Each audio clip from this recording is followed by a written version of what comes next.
Hey, what's up, everybody? Good morning. It is Thursday morning live. Hey, are you still on vacation from Christmas? I hope, I just want to wish everybody a Merry Christmas. I hope you had a great holiday, got to spend some time with family, some downtime, just really got into, what it's about, right? Spending time with family, taking some time off, getting re energized, ready for the new year. I really like this week between Christmas and New Year's. I always have. It's that time of year where you're working a little bit, but you're not really working a lot. Maybe some of you are. Great, good for you. But you have some time to think through what last year was. You have some time to think through what it was like throughout the year. Maybe some of the stumbles you had, maybe some of the successes you had, and what you did right, maybe what you could change, maybe how you could improve. That's what I always take this week to do, because it's like my planning stage, right? We try to set goals, we try to plan for the new year, but we really don't get to do that fully unless we take an inventory first of where we were, what went right, what could we do better, what could we continue to improve on. And no matter whether that's personally or professionally, it's the time to do that. My most favorite day of the year is New Year's Day, which is coming up. I hope everybody has a great New Year's. Be safe this year. And I take New Year's Day because it's that day that I can just totally disconnect. I don't have to look at any emails. I don't have to answer the phone. I don't have to do anything. All I can do is just plan, right? Think through what next year is going to be so I can hit the ground running as the week starts, and always seems that after those holidays, it takes a day or so to get going again, but we get there. So, hey, I am looking forward to 2023. I think 2023 is going to be a banner year. The markets have shifted, things have changed. We're going to talk a little bit today about financial services, but with the change in the market, how do you look at things differently today? I know that we're underwriting. We probably have underwritten this year $1 billion worth of assets. And we've done that because we want to know what markets we're going into, what those markets look like, how they're going to perform, how the assets in those markets are going to perform. We're going to see a lot of property come on the market. I think there's going to be some debt that comes due that people are going to need to reposition and not be able to. So there's going to be buying opportunities. If you're on the residential side, there'll be all kinds of foreclosure opportunities and places that you can spend your time building your multifamily or real estate portfolio. Anyhow, this morning, I am joined by Rishit Shah. He is with Hegemon Group International. They're a financial services company. He's building his own platform within that organization. He's a Chicago-based entrepreneur, and you know that we love having Chicago-based entrepreneurs on Thursday Morning Live. So if you know anybody or you're somebody who wants to be on this show, please don't hesitate to reach out. I would love to connect with you and get you on.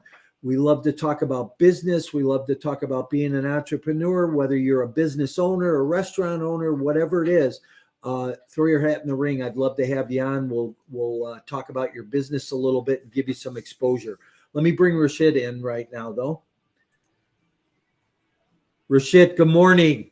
Good morning, Mike. Thanks for having me.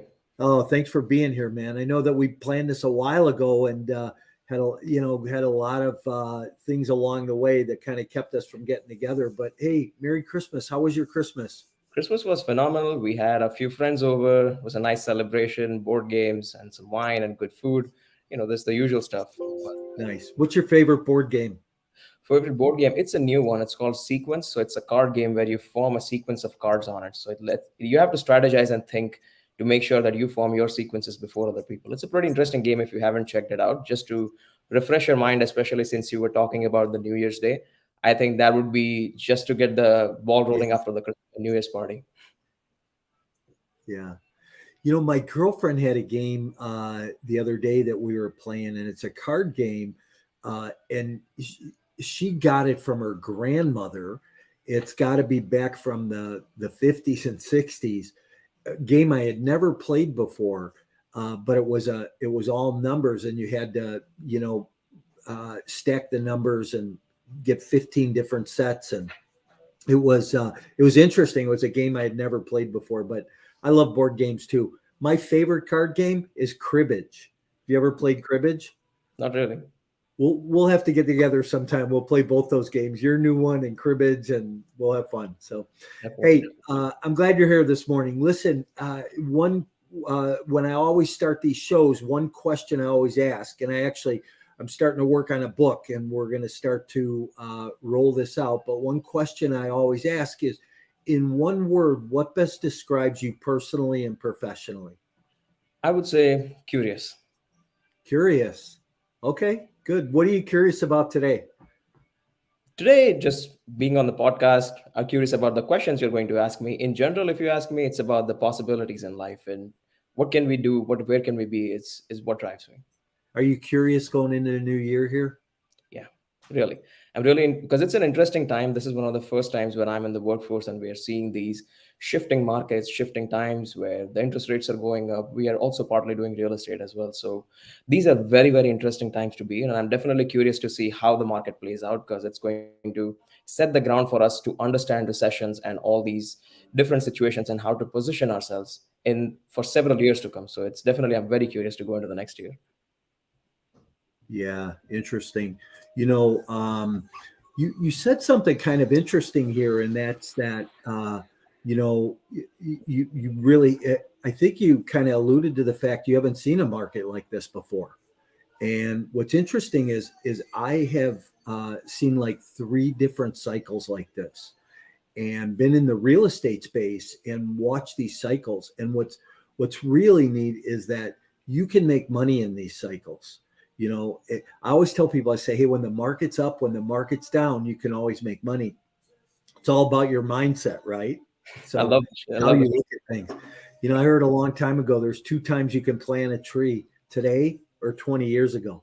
You know, pick, right? Yeah. So hey, so why don't we do this? Let's jump into your background a little bit. Let's talk about you, your history, and what you're currently doing. Sure. So I started off my career as a software engineer, right? I was working at different companies, switching different jobs, but the things changed about 3.5 years ago, and I remember this like yesterday. I was sitting inside the living room on the couch with my wife, and one of the most crucial days of my life, by the way. I had gotten accepted into one of the top colleges in the country to go and study computer science. And at the same Mm, time, I was in the final round of software engineering interviews with Google. So I had two very amazing options. If I get accepted with Google, I would go and work as a software engineer with Google and study part time at this college. Or if I don't get accepted, I still have this amazing acceptance from this college to go study computer science, right? And I was just doing my final due diligence. I was sitting on the computer in my couch, and my wife sitting next to me asks me a very important question. She goes, "What is your ROI on whatever you're going to pursue for the next 2.5 years?" mm, And I asked her, "What do you mean?" So she goes, "You're going to be investing thousands of dollars into education, two or maybe 2.5 years of the most crucial years of your life. What are you getting in return?" And it sort of struck me like a bullet because I'm a numbers guy and numbers talk to me, Mike. But in the most important decision of my life, I had forgotten to do the math. I was just following the trend. I was doing what I felt was right because all of my friends were doing it, right? They all wanted to have high paying software engineering jobs at these companies. And that was the goal of everybody around me. So I didn't open up my mind and look at the other things. But we took a step back. I didn't pay the fees on that particular day. And we sort of started looking at our options that what is going to be the ROI in terms of whatever I'm investing here. I sort of realized that I'm practically just going to invest thousands of dollars for pennies in return, right? And including my own time. mm. So eventually, guess what? I ended up not paying the fees. I didn't go to that college. And at the same time, I got a big no from Google as well. So within a fraction of few days or within a few times, what I considered the best thing of my life was just gone. But I'm so Yeah. glad for what came after because we started our businesses together. Okay, from that point on, me and my wife went into business. We did a bunch of different businesses. We had a car rental company. We moved into real estate as well. We did about 9 flips in the past 2 years. Two of them are going to be rentals for us. And now finally, we have entered the financial services industry where we are actually seeing the true path for getting both money and time freedom. So now we Yeah. are focusing wholly and solely on scaling this business while we are growing our real estate portfolio. Only we're planning to do it passively from next year on. Well, that's pretty interesting. And I have to back up for a minute because early on you said, "Oh, I'm curious about the questions you're going to ask me when we were Yeah. talking about your one word." And, I never know what I'm going to ask people. We always get in these conversations and the conversation I kind of let the conversation lead us, right? Yeah. We end up in some rabbit hole. But you said a couple of things. You said ROI. And I think when people look at ROI, their return on investment, they automatically money. If I pay this much money or I invest this much money, what's my ROI going to be? When in reality, I believe that ROI is more than just money because there's human capital, there's mental capital that goes into that, right? It's like you taking the time to think about college, what college you're going to go to, and the return you're going to get on that from the education, the return you're going to get from the time spent. Am I better off here at Google? Am I better off going to college? And I think a lot of times people equate so much to the money ROI that they don't think about the time they spend. There's always to that thing you have to look at that's like your lost opportunity capital, right? So so go back and what decision did you make? Did you go to college or go to work at Google? So we didn't do both because Google didn't accept me and I chose not to pay the fees in the college. So both of those didn't end Okay. up happening. And we went into business together. Okay, right. Yeah. Okay, good. Good.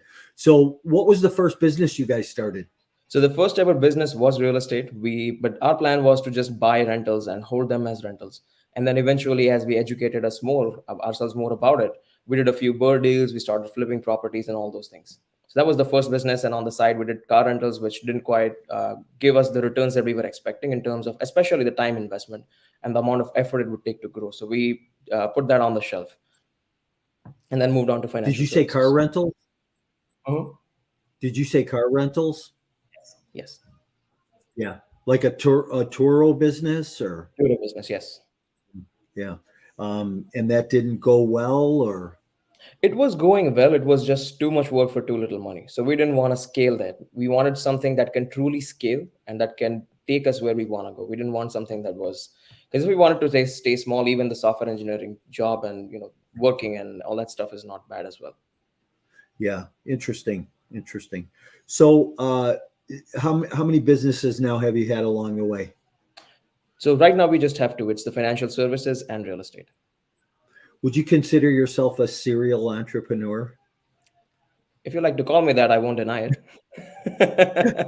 That's what I always call myself. I've had a number of businesses throughout the years, and it's I think that the first business I opened because I was working for a guy and I thought I think I could run this business better than him.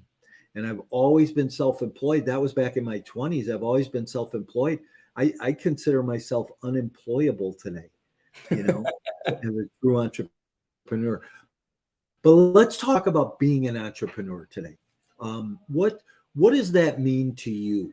What does it mean to you to be an entrepreneur, to walk down that road? Because that's like the sexy thing today, right? That's the thing everybody wants to be involved with. And hey, I'm going to get rich by being an entrepreneur. Is that necessarily true? Maybe, yes, but I think to me, it's more about yes, I want the money. Yes, I want the financial freedom. There is no denying it. That's one of the reasons I'm in there. But part of the reason is also breaking monotony. To me, being on entrepreneurship, starting businesses, growing businesses is about new challenges every single day, doing new things in life that sort of keep my mind engaged, right? That fuel my curiosity in terms of, hey, how do I take this to the next level? How do I grow this? How do I scale this? What makes the most sense for the next particular thing? And then going out and helping people do the same. Interesting. What's one of the biggest lessons you've learned in the last 5 years being an entrepreneur that you didn't know before you went into your own business? Things are not as bad as they seem. Mm, So let me explain that. So starting out, when we first face some challenges, especially when we have never faced them before, like for example, in this particular year when We had these flips on hand, and the interest rate started shooting up, and we felt we may or may not be able to sell these. We didn't know if we will find tenants or not. And mathematically, it feels like, oh, I'm going to run out of my reserves very soon, or maybe in the next few months. But that few months is a long enough time to take the right moves and take action. So it's very important to hold that composure. And learn this from my wife, because she is very calm and composed in all these situations as compared to Mm. what I used to be. I learned that from her, that being calm and composed and finding solutions in these times is what's important. So, the king of good times is when the person is making money in the good times, and everybody can do that. The person who learns to survive in times like today is the only one who can thrive in the long term, and that's what I learned from her. I love that calm and composed thing. One of my coaches is a mindset coach, and a lot of what he talks about is getting calm, getting quiet, right? Because when we take that time to be quiet, I believe we can work through challenges or lack of not having something a lot quicker in our lives by being in that space. So let's talk. Let's jump into the financial services stuff. Talk about your business today, what you're doing in the financial service sector, and how that helps the real estate investor, but not just the real estate investor, but other people also. Definitely. So in the financial services industry, I'm working with Hegemon Group International. So they provide us with a platform on which we build our business. So we're building out an entire agency of financial services on this platform, and the platform offers practically everything. They have insurance-based products, real estate products, stock market products, you name it, they have it on their platform. And the history of the founder is pretty solid too. He's been in the industry for about 45 years. He has built two multi-billion-dollar companies already, and he has started this fourth company where he is bringing the new rules of money. So essentially, think of it this way: his goal is to bring Wall Street to Main Street. Right, in today's time, if people have half a million, million, $2 million to work with, there's a lot of people who will help them. But the middle Americans who have a solid 50,000, $100,000, $30,000 to work with, there's not enough people who can help them because there isn't enough money in that business. And that's what this company is all about: bringing the ideas of Wall Street to Main Street, teaching the people new rules of money. And of course, it's not just for middle America, it's for everybody. For example, one of the aspects that since you asked the question about real estate, of how it helps real estate investors, there is the concept of infinite banking. There is concept of protection and all those things which help real estate investors as well. So we also have those products for them. Yeah, interesting. And so, do you work with investors, maybe who don't who are just starting to save, just starting to put money aside? Are you mentioned some numbers, 30, $50,000. Does somebody have to have that much money to come and work with you, or do you start with somebody from zero and teach them the principles and things that they need along the way? Yep, you could be starting out from zero. And of course, while we are building out this agency, we are always looking for people to come join us, come work with us. So if you have nothing to start with, we'll teach you how to make money, and then we'll teach you how to, make the right moves for yourself. And if you have some money, if you're looking to do something with it, if you're looking to diversify, maybe add something to your portfolio, we can work with you as well. Yeah, interesting. Do you think that real estate is the best place to be financially? I would say yes, one of the best places. I mean, I have a very strong belief in real estate, and that's why, despite of being in financial services, I am continuing to invest my money, although doing passively in real estate. Real estate is the best place to be. Yes, it is true. The question is, how are you getting involved with it? In my opinion, when I jumped into real estate, I jumped into real estate thinking about freedom of time and freedom of money. Right Hmm. now, as a small investor, let's say I'm starting with a solid $50,000, and I'm trying to say, oh, I'm just going to do those BRR deals, right? For those of you on the show who don't know what a BRR deal is, essentially we buy it under market value, and then fix it up, and it's still so cheap that when we refinance, we get all of our money back. So I thought I would just keep doing these deals over and over and over again, and eventually achieve freedom. But when you put down the numbers of it, right, that would have taken me like 10, 15 years to achieve my existing salary. And guess what? Inflation would have gone somewhere else at that point. So now the Right. strategy that I'm taking is that instead of trying to just, fix moldy houses, why not make money somewhere else, which is in an industry like financial services, where I can probably be on track in the next couple of years to make enough money from a flip every month consistently, as opposed to, the flip completing in 6 months. So take that money and then join hands with some of the people in the industry who have done it before, right? For example, you, Mike, you have been here. You underwrote like what $1 billion worth of deals last year that you mentioned. You've been Yeah. about $285 million worth of deals. So why should I go and fix a small house in hopes that I would become like you when I could essentially just make the money somewhere else, join hands with you, and leverage your experience? So that's where I'm going in real estate today. That's great, and I like this because we didn't even talk about this beforehand. But you're saying things that are so true, right? Because there's a lot of people, and if you look at some of the wealth in this country, when you look back at the Rockefellers and the Pritzkers and the Kennedys, and that wealth was created, most of it through real estate. And if you look at any wealthy person's portfolio in this country, they have a portion of that portfolio that's in multifamily real estate. Exactly. So, so not to get too crazy on that, but do you have a particular asset class in real estate that you like better than another? Not particularly, to be very candid. I have only been in the single family space so far. So I don't have a very well understanding. Of course, multifamily, I do understand because people around me have done it. I have read multiple books on it, but I just have the book knowledge of it. I don't have the practical knowledge with multifamily. But personally, I don't think that one asset class would be, significantly better than another. I mean, I just personally like multifamily better because we've had a history of it in the family. I've seen it work through tough times and I've seen it work through good times. So I personally believe a lot in multifamily, but I wouldn't bash any other asset class either. Yeah, that's interesting. I always talk to people. I say when I teach and I coach, I say that there's different types of real estate. You've got your single family real estate, your houses, your condos, your townhomes, but then you have small multifamily, which is also kind of in that residential sector because you can still get a residential loan. But then when you look at other asset classes, you have commercial, you have industrial, you have office, you have retail. But here's why I like multifamily. When I talk about that bucket alone, that multifamily bucket has so many opportunities in it: student housing, medical, self storage, mobile homes. You have tax deferred uh, properties, you have affordable housing, you have bond deals, and then you have market rate rent. And sometimes people have said, "Hey, Mike, you're kind of short-sighted because you only like market rate rent. You only like this one space." But you know what? I believe I've gotten really good at it. The people around me have gotten really good at it. I put a good team together, and because of staying focused in that one space, I can bring people like yourself in to invest in those, and you can feel safe and secure, right? Exactly. And go ahead.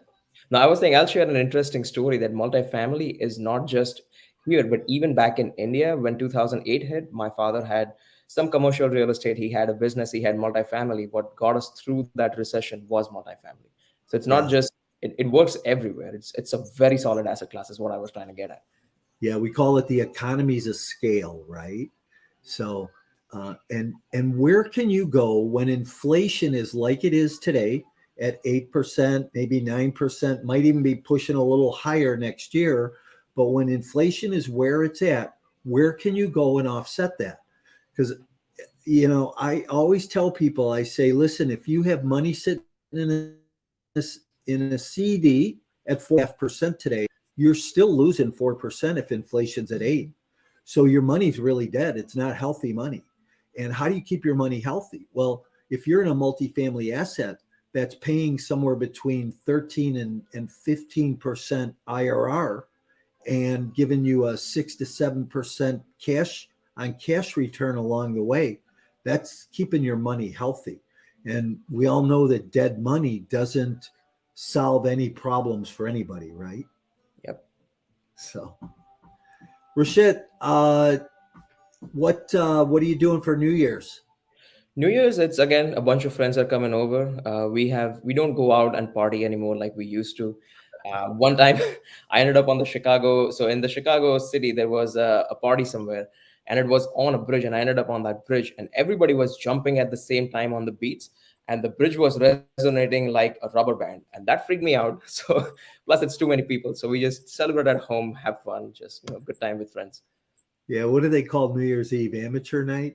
So, I love that. I've never heard that before, but I love it. so anyhow, I wish you and your wife, your family, a very happy New Year, and that 2023 be huge for you. Listen, I always like to try and end up with a couple of questions. Local, let's try and keep the focus a little local if we can. What's the best book you've ever read? The best book I have ever read, Man's Search for Meaning. It's Ooh, by Man's Victor Search for Meaning. Frankl. Yes. Yeah, yeah.